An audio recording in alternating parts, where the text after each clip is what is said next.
what am I going to do next when it comes to Toshi? Now, even though nothing I say is financial advice, I am not telling anyone to do anything. This is just my current perception and perspective when it comes to Toshi currently.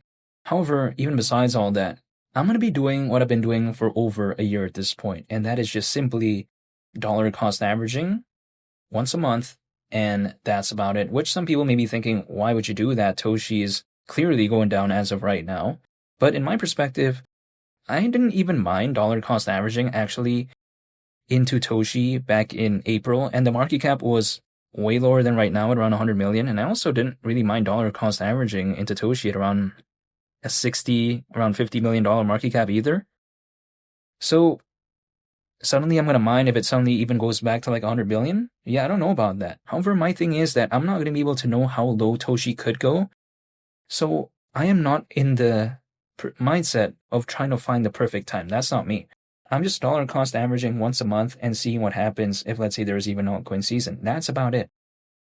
My intention isn't to, is it going to be this moment? Is this the bottom? No, that's not me. What I do is I just dollar cost average once a month. And then also on top of that as well, for some reason, people think that, when it comes to this whole space, why is Toshi going down? Now, it's not only just Toshi, right? It's this kind of general event where a bunch of altcoins are also not doing the best, and also even Bitcoin's not doing the best either in terms of the pullback that we see. So if, let's say, even I see a bunch of other projects out there that doesn't really have the perception of the best fundamentals out there, and I also see some projects out there as well that are known to have these kind of good fundamentals, but then they're also having a pullback. If in both situations they're having pullback, I'm of course going to be focusing on the ones that I'm a fan of, right, fundamentally. However, also on top of that, what I still like about Toshi is the aspect of the base network, Coinbase's layer 2. That just kind of still doing its thing. Necessarily, is it the most popular? No. But it hasn't really had a chance to experience, I think, a full-on altcoin season during the cycle, so I haven't been able to know what could really happen to these projects on the base network, for instance. Which is why I'm still staying patient when it comes to Toshi. Sure, there's Aerodrome, a decentralized exchange. Sure, there's Toshi, which is a meme coin. Also something like Brett, which is another meme coin on Base. But that's not too many projects, in my opinion, that are that popular on Base currently. It's not like there's 20 or 30 that I often think about. And also, what I find pretty fascinating as well is that, sure, I guess when it comes to this, people like to say, Toshi doesn't have the best utility and all this type of stuff. Well, there's still Toshi Mart, there's still Toshi Tools. It's not necessarily going to make it the best use case out there, but what is really the use case for Shiba Inu, right? I mean, okay, sure, there's Shibarium, but it's nothing necessarily groundbreaking. Shibarium is basically a layer 2. Not to say that when it comes to meme coins, they need the best use case anyways, but when sometimes people like to tell me, this doesn't have the best use case, it's not going to survive, well, Shiba Inu doesn't have the best use case either. Does Pepe have a good use case? You know what I mean? So really, I think in the grand scheme of things, I'm not focusing on does this really have a good use case or not.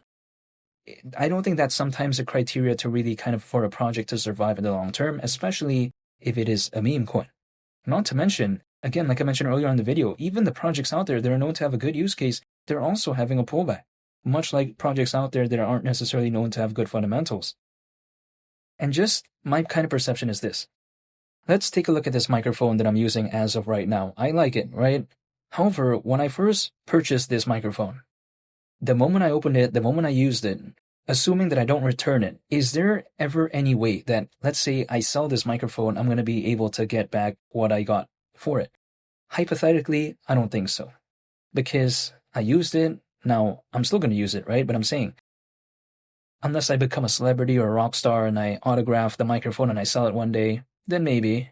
Who knows what the value will be, but assuming I'm not a rock star, assuming I'm not a celebrity, just no, right?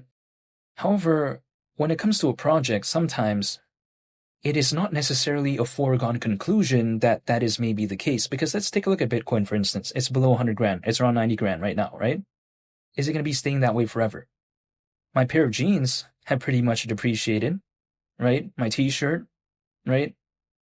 But when it comes to a project, is the depreciation forever in some cases? Who knows? Because there could maybe be an altcoin season, or maybe there could be a time when the space is doing better. So when it comes to, like, let's say an item that I acquire, sometimes it's depreciating and I'm just never going to be able to get that back. But when it comes to a project, just because it can still have these ups and down movements, it could be a different case in some instances.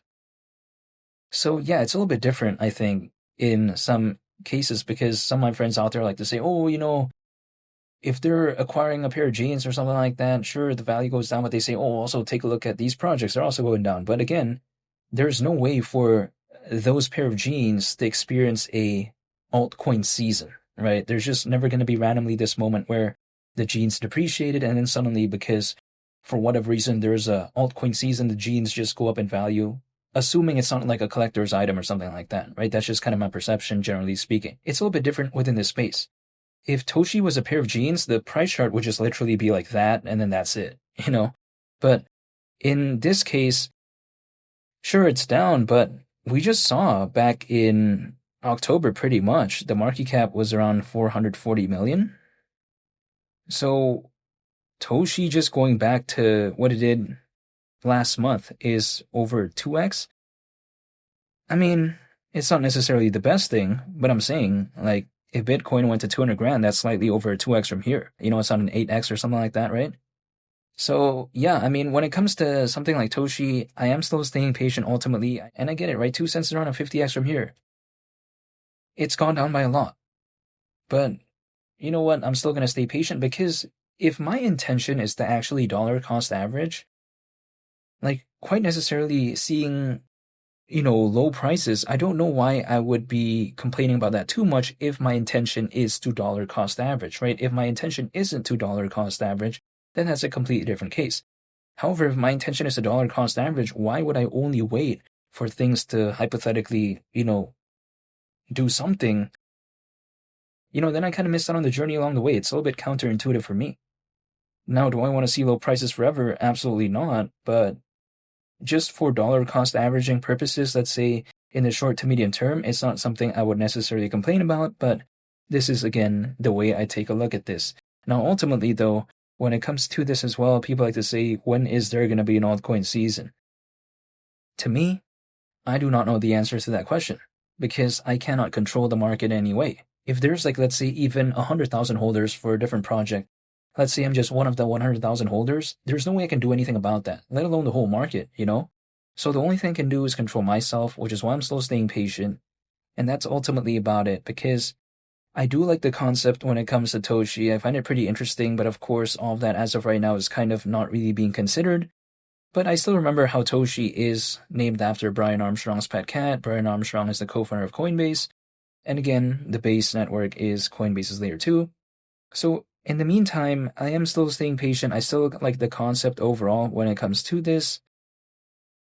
And beyond that, I can't really do anything, actually. For instance, let's say I'm a fan of the Miami Dolphins. Can I make them win a Super Bowl? No. I mean, whether or not they're going to win a Super Bowl or not, again, right? I have no control over that if I'm just a fan. That's it. All I can do is watch and that's it. Now, some people may be thinking, okay, why would you still like Toshi if, personally in my case, I'm uncertain, right, of what's going to happen moving forward? Well, to me, again, even though, yes, I do not know what's going to happen moving forward, but at the same time, I saw what Toshi did not too long ago without altcoin season. Even just less than a year ago, back in January, the market cap was around 600 million, again, without altcoin season. So I've seen that, and I take a look at the fundamentals, I take a look at the trajectory of the base network. Even though I do not know what's going to happen moving forward, I'm still going to stay patient because I just like what I'm seeing, but really, that's about it. I mean, sure, I could easily not believe in it and just exit and that's it. But then I am just dollar cost averaging into it. That's just the way you take a look at it. It's like, for instance, I want to show a picture of me back in January. Like, at that time, I just one day decided that, you know what? I'm going to start reducing the portions that I was consuming. For whatever reason, I don't know why I did that. And then also on top of that, I started doing more cardio. And yeah, that's about it. What made me want to believe in Toshi? I mean, there are reasons, but ultimately, at the end of the day, it's just kind of like, I just feel like it. That's the way to take a look at it. Just kind of the way I view it. I'm not telling anyone to do anything, but I'm still staying patient. I'm holding and I'm waiting. And that's about it. And I want to say thank you for watching. I greatly appreciate it. I hope you all have a nice day. It's Lee the Captain, and I'll catch you all on the next one. I'm out. Peace. Bye.